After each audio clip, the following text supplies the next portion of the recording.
Welcome to our daily devotion. Today, I'll be reading to you of one of the books of Sister Ellen G. White, To Be Like Jesus.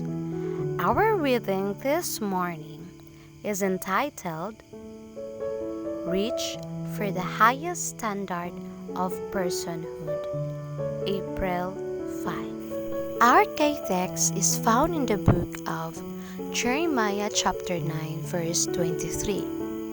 Do not let the wise boast in their wisdom. Do not let the mighty boast in their might. Do not let the wealthy boast in their wealth. God is the source of all wisdom. He is infinitely wise and just and good. The wisest people that ever lived cannot comprehend Him. They may profess to be wise, they may glory in their attainments, but mere intellectual knowledge, aside from the great truths that center in Christ, is as nothingness.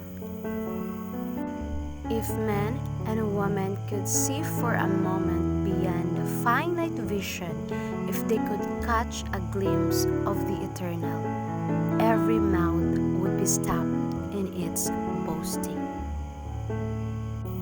People living in this little atom of our world are finite. God has a number of worlds that are obedient to His laws and are conducted with reference to His glory. When human beings have gone as far in scientific research as their limited powers will permit, there is still an infinity beyond what they can apprehend. Before humans can be truly wise, they must realize their dependence upon God and be filled with His wisdom. God is the source of intellectual as well as spiritual power.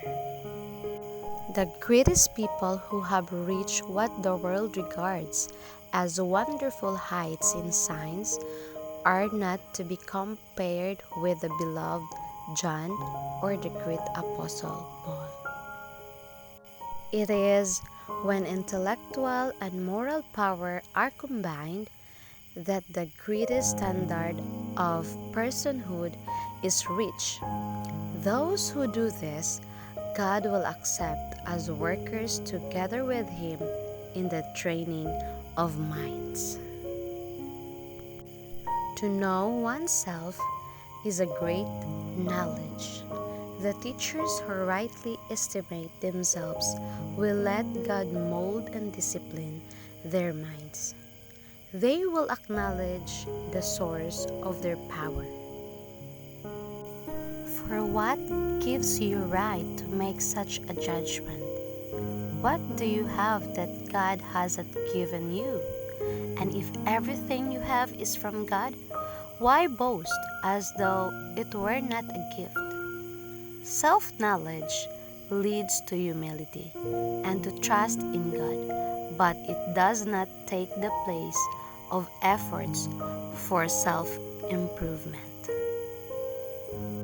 Those who realize their own deficiencies will spare no pains to reach the highest possible standard of physical, mental, and moral excellence.